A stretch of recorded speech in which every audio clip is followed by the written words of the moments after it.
Hey, beauty friends, welcome to another Beadalon class for Michaels. As everyone is bopping in here and we're waiting for everyone to get all set up and together, let me know, of course, I always like to know in the beginning of class where y'all are from and whether or not this is your first class with me, or if you are old hat by now, you know all of my silly inside jokes and you could probably teach how to crimp the 3-step process all by yourself. So like I said, as we're coming on in here, just say hi, let me know where you're from. And if this is your first class with me, or you've been here for a while now, wonderful. Welcome back, everyone who has been with me before, and welcome to everyone who is new. Now, this class for Michaels is being recorded. So if there's anything that I go over a little too fast or something's not clear, you can always go back to the Michaels Community Classroom YouTube channel. It's usually about 24 to 48 hours, and then the class will be posted. And while you're there, definitely poke around. There are some amazing videos that I have done, that the Beadalon team has done, and that amazing makers from all different walks of craft have done. I know I have learned a lot from watching all of these Michaels videos, and it is so wonderful to have the opportunity to teach for Michaels, and so wonderful for Michaels to make these classes, to offer these classes for free to anyone in the world who wants to participate. Pretty cool, and a wonderful beading community that we have created here among ourselves. So just a little bit in the beginning, if you are having trouble hearing me, if you are having trouble seeing things in the right way, double check your Zoom settings. Oftentimes, if you're watching on your phone or a tablet or your computer, you want to always make sure that you have speaker view that is selected and that your sound is on your computer, because we are broadcasting with my face right in the middle and with the sound on. So hopefully, just by doing a little bit of clicking around here and there, you'll be able to have a really good view. So the class that we are making today is a fun project for Valentine's Day, or for any day. I chose Valentine's Day red beads for our project today and a little heart dangle because it's February, right? And we could all use a little more love and a little more warm feelings in our worlds right now, right? Especially here in southeastern Pennsylvania, when we have a foot of snow on the ground, we could definitely use some more warmth in our lives. So this is the necklace version of the very same project that we are making today. So you can see with different beads and different sizes, how different you can make this look. Now, let's take a couple steps back. The name of our project today is called the Watusi. Now, the Watusi is a kind of a traditional, it is a traditional Beadalon pattern. It is named after a fun kind of jitterbug dance, and you'll see as we are making them why it's called the Watusi. And it was named by Wyatt White, who actually came up with the design. So I want to give him some props for this. And one of the reasons why we call it a traditional Beadalon design is because we have the beaded part, but the wire is exposed. So let's go ahead and come down to the beading mat, and we can talk a little bit more about the design and what makes this design so interesting. So you can see here, and again, this is the bracelet version. The one around my neck is just exactly the same, just different types of beads. And what we are doing here is we are weaving the wire back and forth through the beads, and actually here down through the wire. And one of the reasons why at Beadalon we are so enthusiastic about designs where the wire is the star, or at least the supporting player, is because we manufacture the wire. So people might not know that, but our Beadalon bead stringing wire is actually manufactured here made in the USA, right in our factory in Valley Township, Pennsylvania. It used to be in Westchester, right behind my office, but we have since moved all of the factory and manufacturing processes to our shipping and receiving building out in Valley Township. And it really, that's part of what I love so much about working for Beadalon, besides the fact that I get to play with beads all day, is that we actually make the wire. I've seen the stranders. It's really interesting the way that it all breaks down. And so for us at Beadalon, the wire really is the star. So whenever I get to make a design that features and highlights the wire, that brings me great joy. And so I hope everybody will really like this project today as well.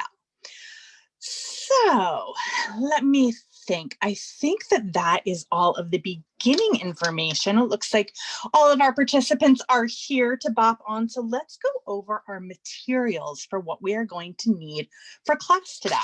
So again, this is a wire-centric, wire highlighting, spotlighting class. And the wire that I am using today is 49 strand 0.018 wire.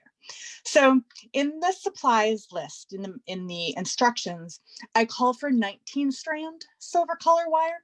That's a perfectly reasonable alternative.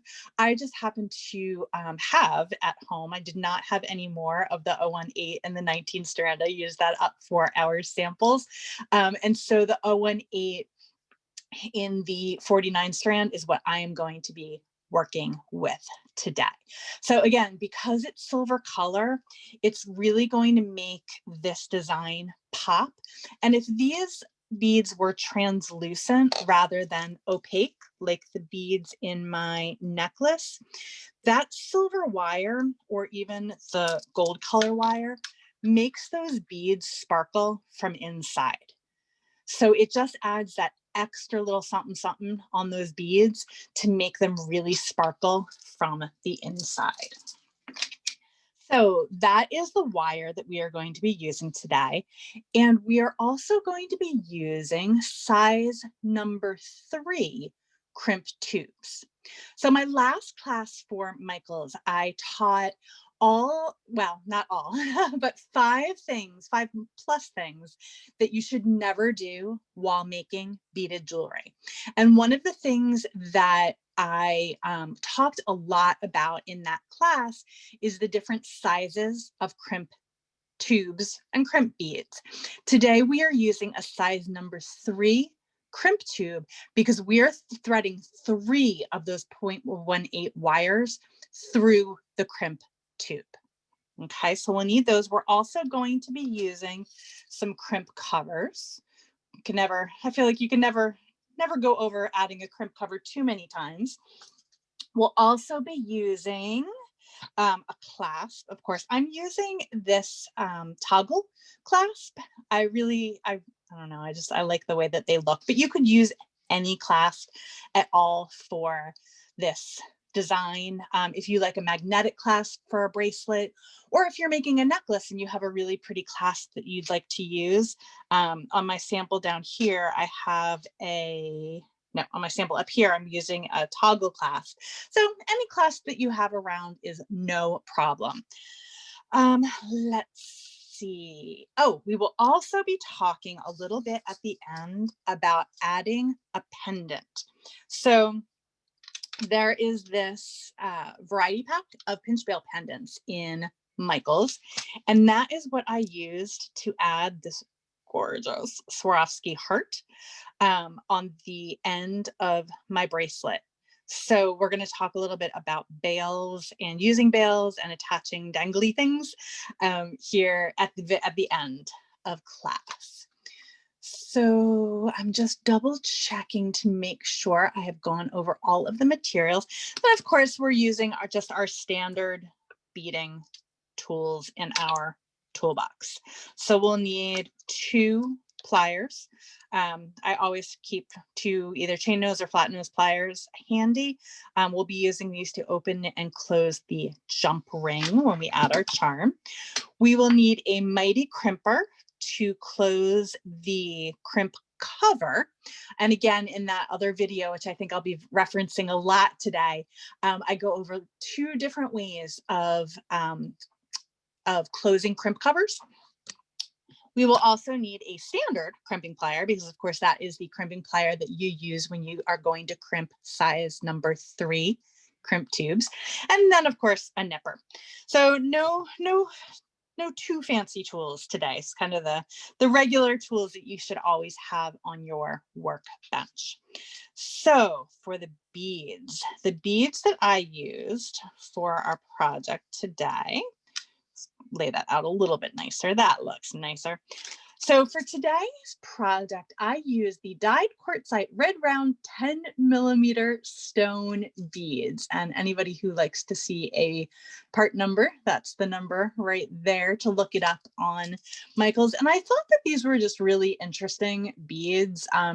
They have kind of a cool crackle design coming through them that gives them a little bit more interest than having them just be plain round red beads. And they are, what did I say? They're 10mm? Yeah, 10mm. And you could do this project with just about any size of beads. I started this one with some 6mm beads. You'll need to adjust the length of your wire. You'll need a little bit more wire for the Watusi part, but just in comparison, really, really pretty. I actually made a necklace a couple of years ago for my mom using little beads like this, and she really, really liked it. It looks beautiful, beautiful on. Okay, so I think without further ado, we are ready to get started.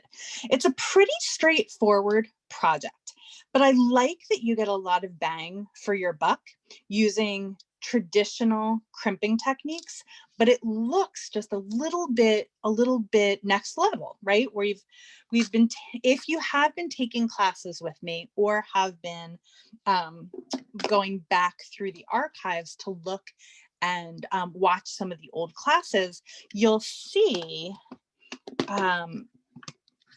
you know, the regular beaded strand crimping technique. This is taking it a little bit to the next level. We're still using traditional crimping, but now we're doing it with multiple strands and we're doing it with a design in the middle. So it's fun to kind of take what you know and then start building on it. So the first thing that we are going to need to do is to stop hitting my camera. I'm just going to bring it up just a little bit while I'm doing these big motions. The first thing that you want to do is you're going to measure out about 18 inches of Beadalon bead stringing wire. And I am using the silver color today, but you could do this with satin silver. If you had satin silver, that would be a really nice muted look to it. You could do it with satin gold for more of a vintage look to it. You could do it with gold color. You could even do it with Beadalon bright stringing wire for kind of a more of an industrial look.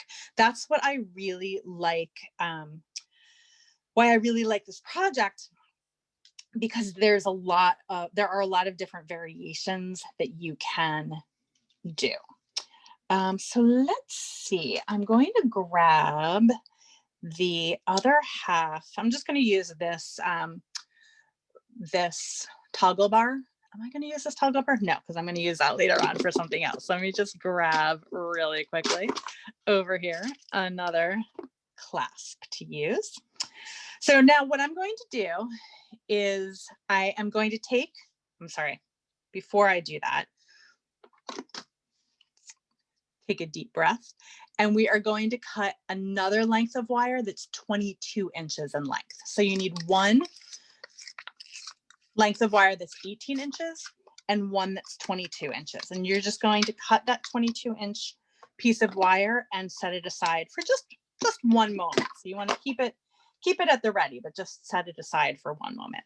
Now what you're going to do is string that 18-inch loop of wire. Let me try to bring this back down again. And you're going to thread it through your clasp evenly. so both of the ends are together and your clasp is right in the middle. Okay. So now I'm going to take one of those number 3 crimp tubes and I'm going to thread it over both of those wires. Okay, so instead of doing a traditional crimp where we go up, around, and through, I'm threading that crimp over both of those wires. And I'm going to pull that up so that it is pretty close to that clasp, but I'm not going to get it into place yet. I'm going to do one thing before I crimp it down. And that is to grab that other piece of wire, that 22-inch piece of wire that I kept at the ready. And I'm going to slide that wire also into that size 3 crimp tube with just about, oh, I don't know, a 1/2 inch of slack. Really the only amount of slack that you need is the amount of slack to keep it from sliding out. And now, if you remember from watching last week's video, you want to make sure that before you crimp this, that you have about like, it's kind of between 1/4 and 1/8 of an inch of wiggle room, right? You never want to tighten that crimp tube up so close to the clasp that it can't wiggle, right? We talked about wiggle room last week. And now I'm going to come in here with my standard crimping pliers, because the standard crimping pliers are the crimping pliers that calibrate with the number 3 crimp tube. And I'm going to do that 3-step crimping process, which is I'm going to come into the front jaw and gently compress. I'm going to go into the back jaw and then also gently compress. And that creates that nice little half moon jelly bean shape. Twist that around so everyone can see my nice little jelly bean shape. And now I'm going to come back into the front of those crimping pliers and compress it down again. And on that last step, I like to just round my pliers around a little bit to get that crimp nice and compressed. Okay. And the one thing that I am never going to do is come back in here and smush it again. All that does is break the wires. Everyone should be able to say it along with me by now. All that does is break the wires. And if you need to, just come in here very gently and snip off just that one extra piece right there. Okay. And if you need help on crimping, you can go back and watch the crimping video, or the 5 things never to do while making jewelry video that has just been posted on the Michael's Community Classroom. But I will crimp again at the end so you can see the crimping process one more time. Okay, so now I haven't got my loop. I've just cut my little end off. I'm going to go ahead and add my crimp cover, just for making it look a little bit nicer here on the end. And I am using the corrugated, I think, or the lined crimp cover from this little, this handy dandy little variety pack of crimp covers. And today I'm feeling like I'm going to do my crimp cover closing with my mighty crimping pliers. So I'm just going to come in here, and I sometimes do this part with my chain nose pliers, and sometimes I do it with my mighty crimping pliers. But no matter how I do it, I always use gentle little movements, rotating it around, getting those ends closer and closer together until they are touching. And my crimp cover is now a crimp bead. Okay, so pretty, right? All ready to start with our beads, the most fun. And if you are nice and careful with the crimp, while you're crimping the crimp cover, you should be able to do it without scratching it. That's why I take all of those those around and around motions. I don't just mash it down in one place. I move my tool around a lot so that it does not scratch the metal. So now we need to kind of get everything all ready and prepared. So first things first, let's grab some beads over here. I'm going to cut this new one apart. And you're going to go ahead and over the two. Hold on, I'm just double checking and making sure. Okay, so the first bead goes over all three of the wires, okay? And that's why the beads from Michaels I love using for lots of different projects, but especially projects where I need to have more than one strand of wire go through, because see how nice and big that hole is on that bead? Sometimes when you get beads, the holes aren't, there are no kind of rhymes or reasons or rules for the size of bead holes. It's just how those holes happen to be drilled. But what I find is that most of the beads at Michaels have a really nice size hole. And that's actually important to me, especially as I mentioned, when I want to put 3.018 wires through that bead. And you can see how nicely those wires fill up that bead hole. Okay, so that's the part that I always forget. You know, there's always one part of every project that I'm like, wait a second, did I do that right?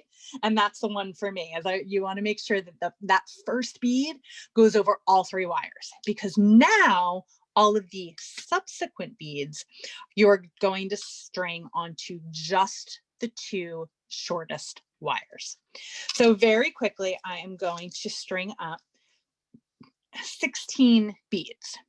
And you will have to determine for yourself if you want to do more beads, if you want to do less beads. But the beads that I'm stringing up right now are the beads that are going down the center here. So when you put this bracelet on, if your beads are bigger, if your beads are smaller, you'll have to determine if you need more beads or if you need less beads. For me, for my wrist size, which is about a 6.5, I'm using 16 beads, and it's a little big. If I were making this for me, I would probably just use 15 of the 10mm beads. But it's always kind of a guessing game sometimes when you are trying to figure out how many beads you need for bracelets. It's one of the reasons why I really like making my bracelets adjustable, because then I can get them as tight as I need them. But with a little bit of finagling, a little bit of finessing, you can figure out what size works best for you. And then if you want to make kind of a standard 7.5-inch bracelet, these 16 size 10mm beads are going to be the right size for you. All right, so I'm going to just go ahead, and you can see how quickly I'm just putting both of those strands together and putting them through. And actually, while I'm doing this, let's just kind of notice if any of the questions have come through. Again, if you are watching us live, Yvette is here in the chat from Beadalon as well, and she is answering all of the questions and also posting the step-by-step instructions. But if you are watching after the fact, 2, 4, 6, 8, 10, 12, 14, 16, perfect. If you're watching on the replay on the Community Classroom YouTube channel, you won't be able to, unfortunately, see the comments or ask questions. So now what I'm doing here on the end, I'm just using a little mini bead stopper to hold my beads in place. You could use, what could you use? You could use a piece of tape. You could use, there are a couple of different brands of bead stoppers out on the market. These are the Beadalon ones. And of course I'm Beadalon, and so that's what I use. So now we're ready to start our Watusi. And for anybody who had joined us late, the whole reason why this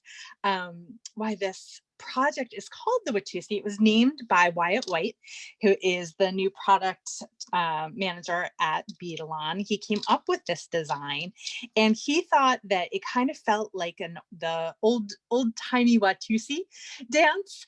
And so that's why he called this bracelet the or this technique, I should say, the Watusi, because it kind of has that boogie feel to it, I guess. So my next step is I'm going to, on this long wire now, I'm not worrying about those two short wires because they already have their beads on them. They're just hanging out for now. Now I'm going to be doing my weaving back and forth with the long wire.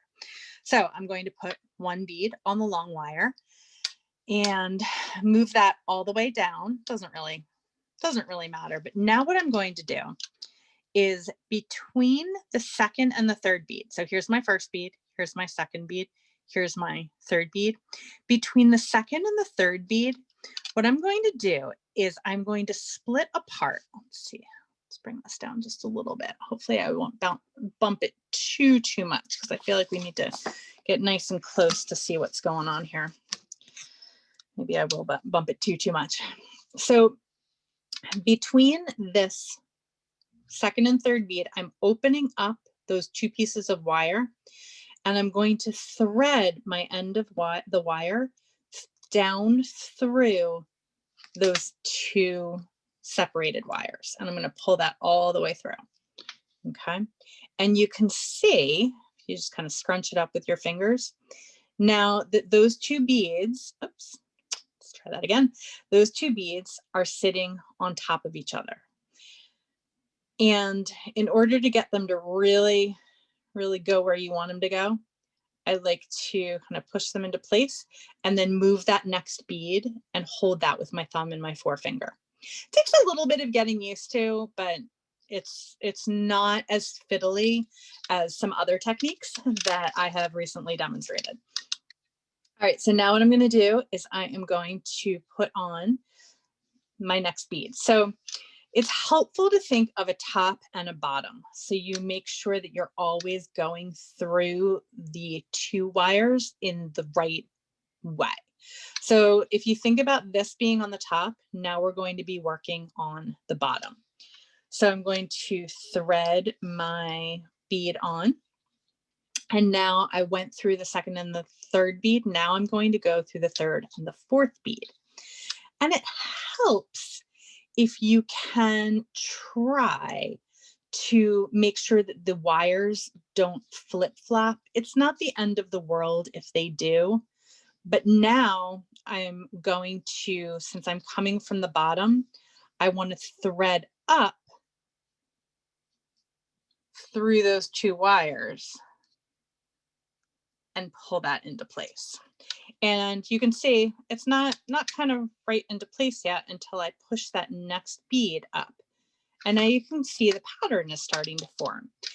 And I don't need to worry too much about keeping this all tight and together, because at the very end, before we crimp, there's an opportunity to zhuzh all of our beads if things have gotten out of line a little bit. Okay, so now I'm going to keep doing that. I'm going to repeat those steps over and over again. So I'm adding a bead, and now this bead is on the top. And so I'm going to be coming from the top to the bottom, right? Can everybody say? I just looked down and realized that my hand was over the whole project. That's not helpful to be able to see. So now I'm going to come down through these two wires. Just want to do this step so that everybody can really see what's going on here. Okay, so from the top to the bottom, and I'm going to pull this down and through. And once again, the best way to get everything tightened up is to move that next bead into place. Okay, and if things start getting a little shifted, you can fix it as you go along. But again, it's much easier just to do it all at the end and get everything moved into place. So I'm going to do that one more time, and then we're going to actually shift to one that's already ready for the last step, because we don't need to see me Watusi the whole way down. So now my bead is on the bottom, so I need to go through those 2 wires from bottom to top. And it's not going to cooperate, so I'm just going to pick it up a little bit and slide that across. This is one of those challenging moments for us all to be able to see and do. So we're going to come up here through the bottom and pull that up into place. And one of the things that I notice myself, I haven't done it yet, but I notice sometimes what I'll do is I'll forget to add the bead before I come back through. And if that happens, all you need to do is just very gently slide the wire back out and then add your bead. And it becomes very obvious because then you have the wire that's just like that on the top. And then you say, oh, curses, I missed one. So we just continue to do this up until we get to our last bead. So I'm going to pull my camera up for a moment. I am going to put this one aside and I'm going to move this one into place. And you can see that I have now done all of my Watusis. Okay, come all the way, all the way, all the way. And you can see that I've used a couple of bead bumpers just to hold my beads into place. And everything looks kind of okay, but I just want to go through and make sure. If you want, you can do this so that your beads actually sit in between more zigzaggy. If you want, it's kind of hard to do it when it's tight, but you can also do it so that they are more on top of each other stacked, or you can kind of put in a little bit more wiggle room like we talked about last week, and have them kind of go wherever they want. You know, sometimes beads are going to do what they want to do, right? Kind of like a teenager. They're going to do, or a tween like I have. So he's going to do what he wants to do. So let's see. Carried my magnet over. So now, and just for anyone who might not be familiar with a bead bumper, or I'm sorry, a bead stopper, just this little spring guy. He springs kind of like a bed spring, an old school bed spring, and you can use them on your wire so that your beads don't slip off. Okay. So now I have added my last bead here, and of course there aren't 2 beads here for me to go back through, so that's how I know that I am done. I want to make sure that it is a good length for me. If it's too long, of course, I can always take some beads off. If it's too short, all I need to do is add a bead here. So this isn't a project with that, you know, you're one and done once you have your beads strung up. If you need to add a couple more, add a couple more and keep going. No big thing. But since I'm good and I am happy with my length, my next step is, if you remember from the beginning, we put that first bead on and we strung it through all 3 of the wires. So we need to do that same thing here with this last bead and take the long wire that we've been using to do our Watusi weaving and thread it through that last bead.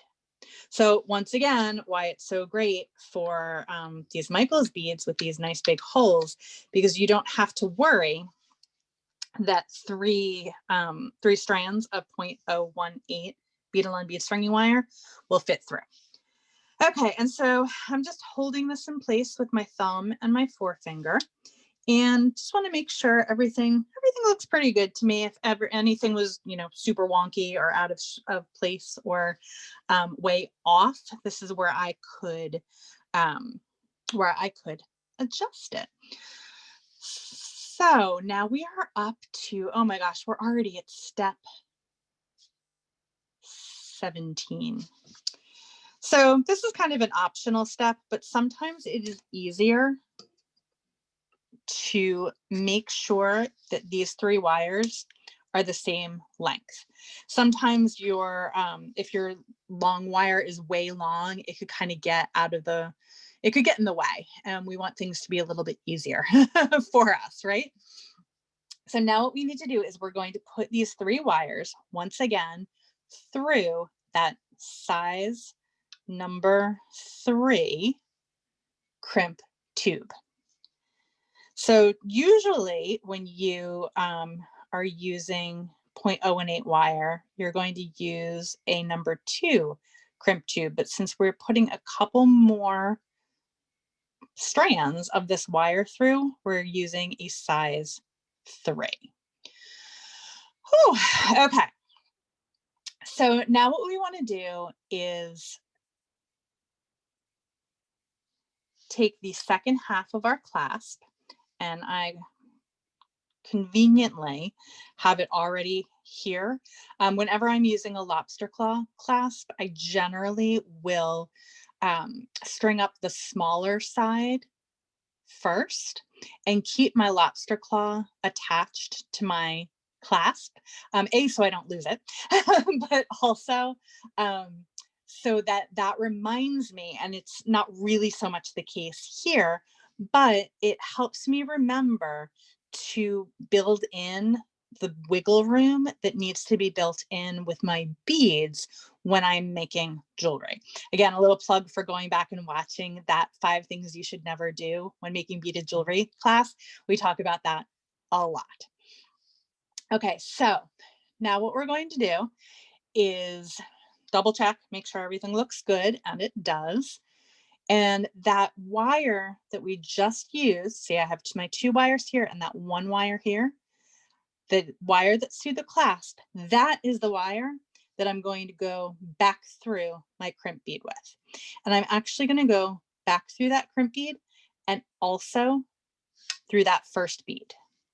And I can generally get that in one pass. And you can see things are loosening up right now, and that's 100% okay. We're going to fix all that right now. So it's always a good idea to use a chain nose pliers to pull down on this little end, especially if he's being a little slippery. There we go. Okay, because now what we need to do is we need to tighten all of this up, right? So it looks nice. And in doing this, and this is a really good example, you can see this loosened up, but that's totally fine because all I need to do is just zhuzh it all back into place. So I need a little zhuzh in here, a little zhuzh in there. Let's get these beads back where they need to go.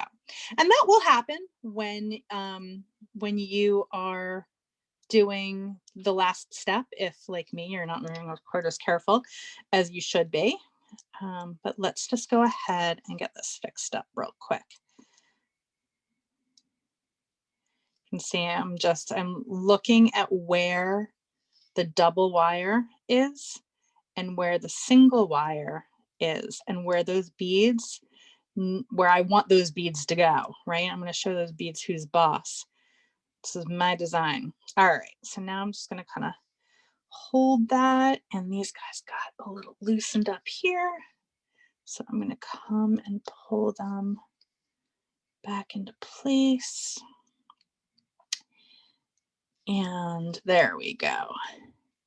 I do love a design that showcases, that shows off this beautiful wire.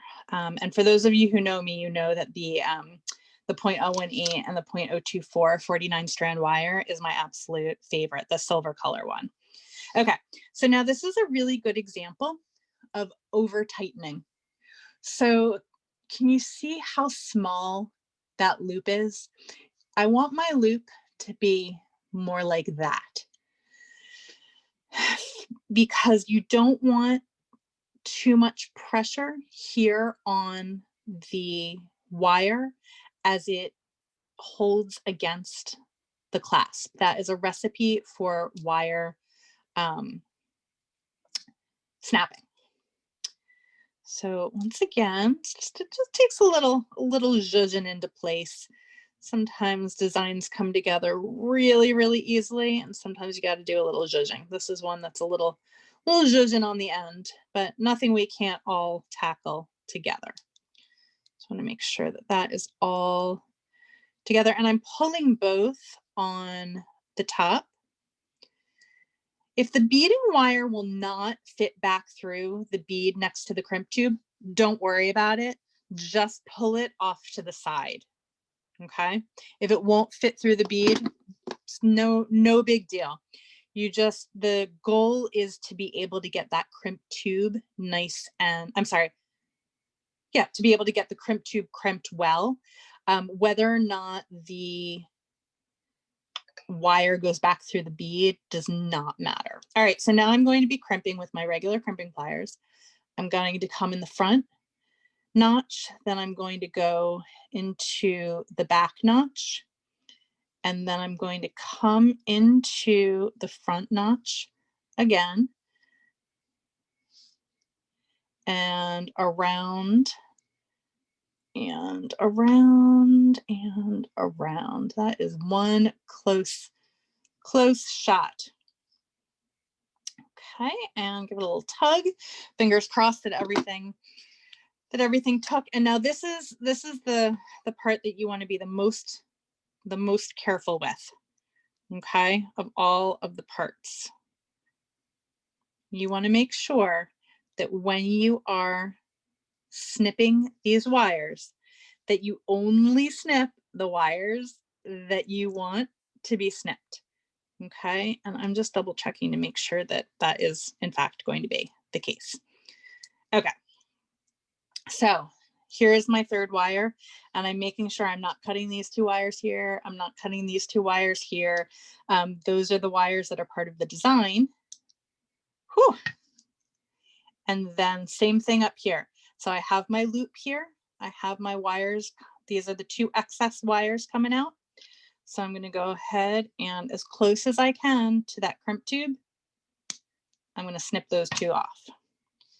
And then I will breathe a sigh of relief that I did not clip the wrong wires. Can you imagine teaching this whole class and then I clipped the wrong wires? That would indeed be a bummer. What is going on down here at the bottom here? Something weird and wacky is happening and I don't like it. I'm not 100% sure what's going on there, but we'll fix that in the zhuzhing. Oh, I think Finn is having a little nightmare behind me.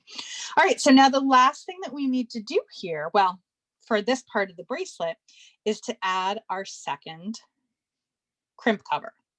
And this one I am going to do with the chain nose pliers so that you can see that it can be done. So Finn and I, before class, we went romping back in the field behind my house. Oops. And he is nice and pooped. He loves running in the snow. For those of you who are new to class, Finn is my golden retriever who likes to make a cameo appearance. And you can see while I was chit-chatting about Finn, sometimes crimp covers can get a little fiddly, but you just kind of have to keep at it and eventually they will go on. So the first crimp cover I did with the Mighty Crimping Pliers. This one I'm going to close with my chain nose pliers because not everybody has a Mighty Crimping Plier. And same thing, just small incremental movements to get this guy closed up. And you just kind of want to watch for the jaws, or not the jaws, the sides of the crimp cover to come together. And you can see it's a lot of small movements. It's not just one smush and you're done. It's a lot of little rounded, this side, come back this way, come back this way, come back this way, come back this way, maybe a little at the top. But it's definitely an art to getting those crimp covers done. And I actually use matching crimp covers. You guys watch my classes, oftentimes I will put non-matching crimp covers on. That's just, I suppose that's how I roll. All right, so now what we can do is we can talk about all of the different ways that we can add a charm onto our Watusi bracelet. Is this flipped? I don't know what's going on. I think I just need to, there we go. Okay, perfect. Like, why is that not looking right? Okay. So I have a couple of different options here for charms, and we have a couple of extra minutes in class. So let's try not to bop the camera too much. So let's talk a little bit about ways of adding charms to bracelets. So I have a couple of different hearts here. I have 2 top drilled Swarovski hearts. One I have already done a wrapped loop for, and one that is ready for some sort of an adornment. And then I have these hearts that are actually drilled top to bottom. Okay, so that's another one. And then the third heart that I have, the fourth heart that I have, is this really fun locket charm. I love these guys. So let's talk about 4 different ways of adding charms to a bracelet. So first things first, I'm just going to take this off of the card.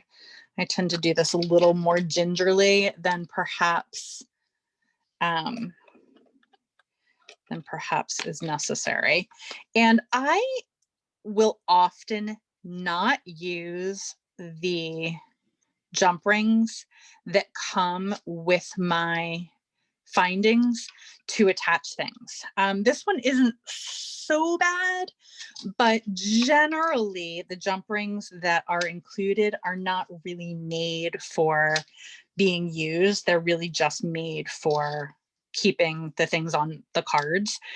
So I will generally swap out another jump ring, and the Beadalon Findings Variety Pack is a great little kind of everything you need in one variety pack. And the jump rings in here are the perfect size for, or the smallest, I should say. There are a couple different sizes of jump rings, but these little guys right here, let me try that again. There we go, are the perfect size. And in the very beginning, I mentioned that, of course, you need 2 jump ring or 2 chain nose pliers, because when we are going to open our jump ring, we're going to do it with our 2 chain nose pliers, just like that. You hold it one side on with one plier, one side in the other plier, and then just give a little twist to open it up. So simplest of all of the ways to attach a charm. I'm just going to come in here on, let's see, I'm going to do it down on this loop. And I have my ring. I'm going to scoop it in between that loop on the end and close it up. Okay, so by that same vein, you could add charms all through here, right? There are all these different places to add little dangle-doos.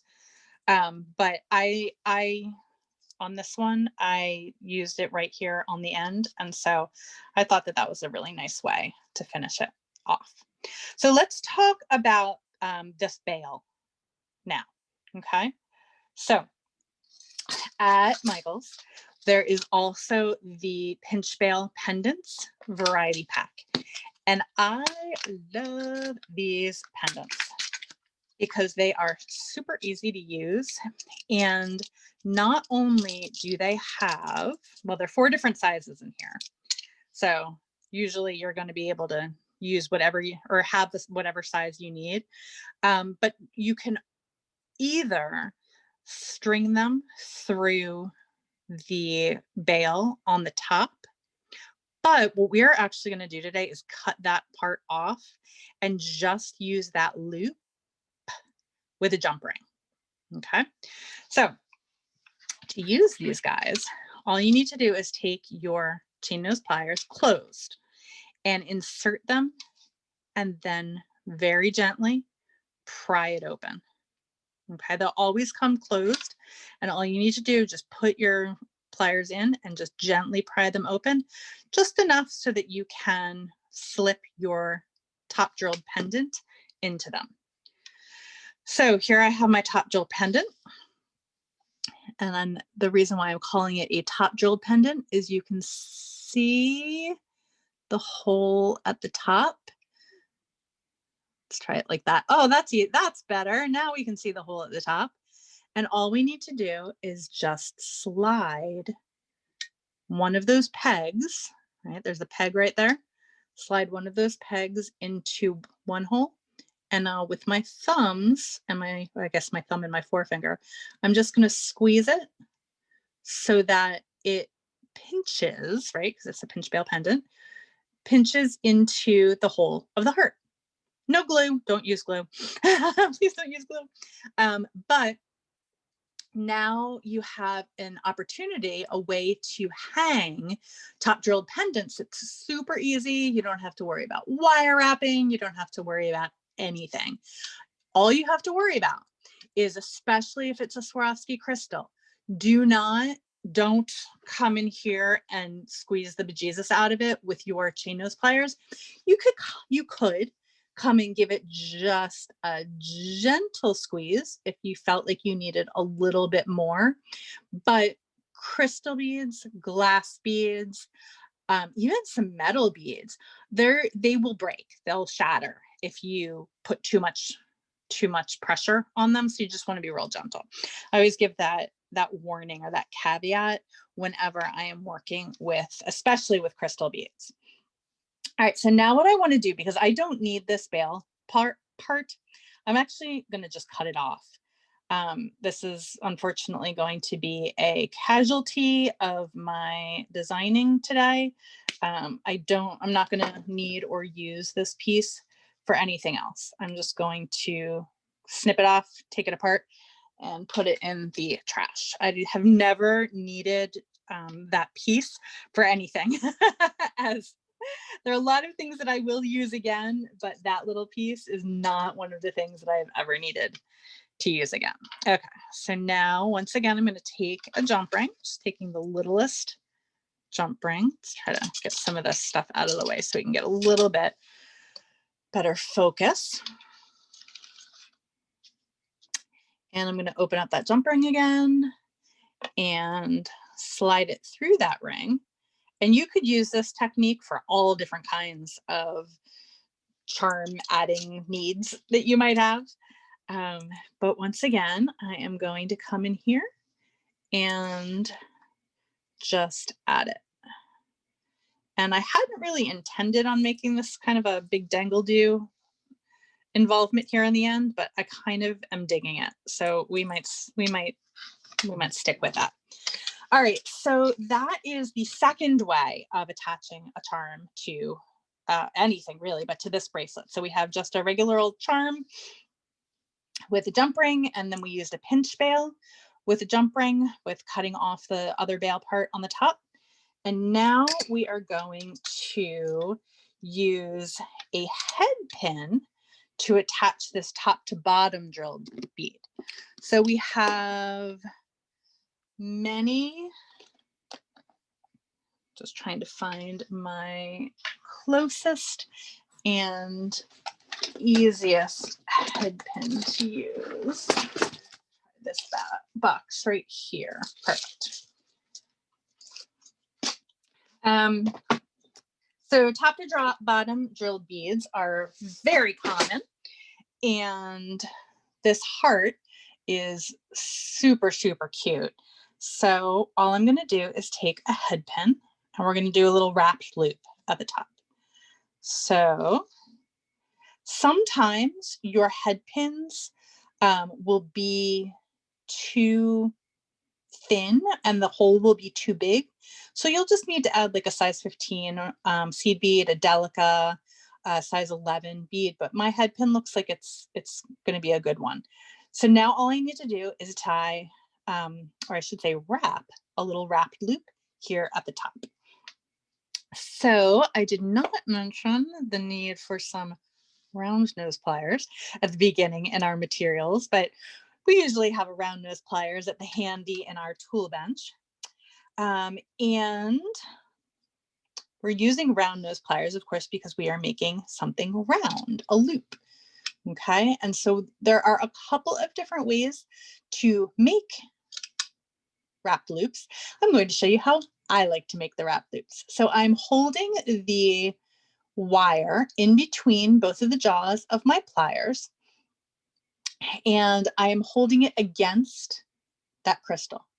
And I'm going to take I guess my thumb of my left hand, and I'm just going to bend my head pin down at a 45-degree angle. Okay, and now I have my jaws of my pliers horizontally. I'm going to flip them so that they are vertical. Now I'm going to take my index finger and just want to make sure that I have everything in here nice and straight, and I'm going to wrap it around the top jaw of those pliers. Okay, and now I have it wrapped around the top jaw, but I'm going to shift my pliers so now it is wrapped around the bottom jaw. And I'm going to flip my hands. So again, you may have seen different people teaching and demonstrating wrap loops in a different way. So this is the way that I like to do them. Works for me. But that is why, okay, so the next step is to, with your pliers, pull that end around so that you have a nice 90-degree angle. There we go. And now I'm going to wrap, and I like to use a push and a pull motion to do my wrap loops. Some people will just wrap them around. Some people will do messy wrap loops. And that's why I like that different teachers teach it different ways, because different beaders like doing it in different ways. And what works perfectly for one person might not work perfectly for another person. So practice with different ways that you like making wrap loops, and then choose one that works best for you. Okay, so now I just snipped off my end, and the last part to making a really good wrap loop, and sometimes it can get a little fiddly, but you want to come in here and just, if you can, tuck that little end in. And it might not be working for me today. Oh, I got it. There we go. Perfect. That's always the difference for me between a really good wrapped loop and an unfinished wrapped loop, is coming in and giving that little end just the littlest extra tuck in to make sure it's nice and in there. Okay, so now we have our top drilled bead with a wrapped loop on top, and we are going to do that very same jump ring technique to come in here and open up my jump ring and close it. Oops, sorry. I'm sorry, slip it on, not close it. And then we can come in here, we'll go on the other side this time, and just add that charm. And then the very last way that I like to finish my top drilled beads is with a wrapped loop at the top. And I'm going to snip this one off because this is my last bead that I have out. And we're going to make a slightly different type of wrapped loop on the top. Okay, so once again, top drilled bead instead of a top to bottom drilled bead. Okay, you guys can't see that at all. Let's come up here. So top drilled bead just has the hole in the very top rather than the bead that is drilled top to bottom. And to do that, I am going to use a piece of wire. So this is just 20 gauge wire. It's just a scrap that I pulled out of my bin. And I'm going to thread that wire through the hole of this bead. And you want to make sure, especially with beads that are top drilled and beads that are top drilled that are crystals, you want to make sure that you don't crack this very small bit of crystal that's between the hole and the top of the bead. Again, crystal, glass, gemstones even can be very, very fragile at the top. Okay, so we're going to do a BRACELET bail. And to do that, I'm using my flat nose pliers, and I'm going to bend this up and this up. And I'm going to use my fingers and I'm going to use my tools, because what I'm doing is I'm making a triangle at the top of that bead. And this technique works for shapes that are not hearts as well. Oops, sorry guys. There's always, and I can hear I'm not being quite careful enough, and I can hear my crystal is not very happy with me right now. So I'm just going to very gently do that. Okay, so now my wires kind of look like, I don't know, like a bee or a antenna from a bug. What I want to do is I want to bend one, so one is straight up and the other one is coming out. So now I've created that right angle so that I can start doing some nice wrapping. So now what I can do, I can come in here with a bent chain nose pliers, or I'm just using these nice narrow tipped chain nose pliers. And you can either do this part with your fingers or of course with another plier. We're just going to wrap this around once and twice. And let's go thrice. Why not? So you can really see how nice that is. And you could use 22 gauge wire for this. You could probably use 24 gauge wire. And for more wire wrapping, I would definitely recommend going back through the archives. Sarah Ellis did a great wrapped loop style bracelet a couple of Saturdays ago. There have been several different classes that have focused on wire wrapping, and we do have several classes coming up that will also be focused on different wire wrapping techniques. So definitely make it a point to check the archives on the Beadalon community, I'm sorry, the Michaels community classroom, and check the class listings coming up to see. I just have to move this up a little bit. You can see I'm just I'm just bopping it and bopping it and bopping it. Okay, and so now what I'm going to do is I'm going to make that wrapped loop.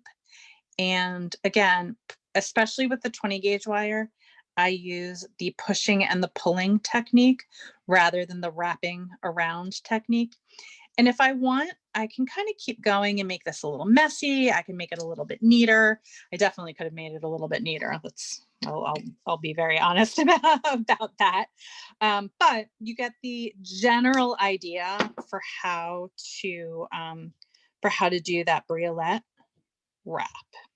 And then once again, so you can see why this little variety pack is so handy, because I'm going to grab yet another of those smallest jump rings, open it up,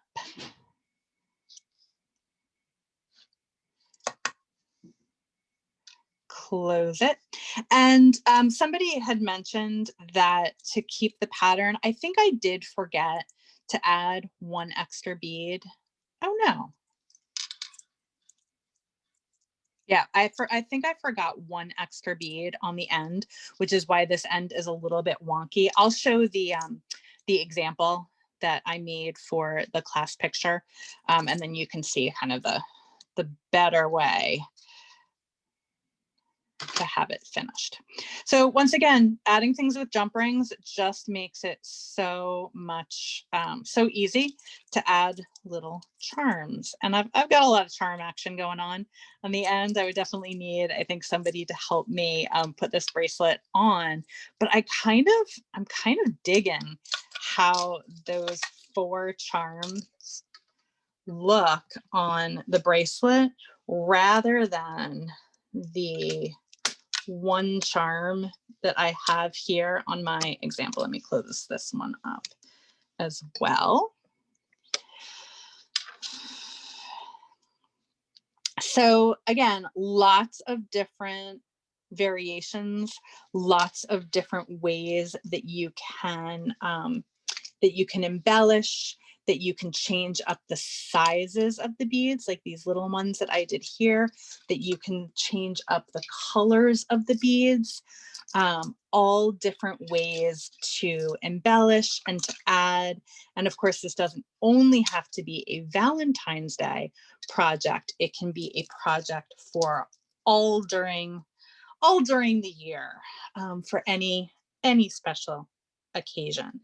So I have to say, thank you all so much for sticking with me. All of that charm action at the end did take up a little more time than I had anticipated, but I think that it's always valuable to just, you know, to throw in an extra something there for people to learn. Make sure, again, I will plug it again while I have eye contact with everybody, go back to the Michael's Community Classroom YouTube channel, because there have been, oh my gosh, so many amazing classes, really, really good information. Not only from me and Sarah for our Beadalon classes, but for so many makers as well. I would love to see if you do make this Watusi bracelet or a variation of it. Perhaps my class today inspired you to tweak it a little bit and make it your own. Definitely post it on all the socials. And let's see, we need to do hashtag Michaels, hashtag Make It With Michaels, hashtag Michael's Community Classroom, and then of course hashtag Beadalon and Make It With Beadalon. I know, right? So lots of hashtags, but that gives you 5 to work with right now. Once again, if you are reaching us at the very end, you can go back and watch on YouTube. This class will be posted probably in about 24 to 48 hours on the Michael's channel, and then go ahead to the Michael's Community Classroom, because I have 2 classes scheduled every Wednesday, or like 2 classes every month on Wednesdays at 2 p.m. But that is the Beadalon time slot. So Wednesdays at 2 p.m. Eastern time, you can always find a Beadalon class. And then we have picked up some Saturdays at 2 p.m. as well. So make sure that you are on all of the sign up places for where you can get information about upcoming classes. So thank you to Beadalon and to Michaels for having me for class today. Thank you all so very much for joining me for class today. Thank you for your great comments and questions in the chat as well. I very much appreciate it. And I've just looked over. Finn has rised up from his nap. He can sense that class is coming to a close. So with that, I will wish everybody well. And until next time, happy beading.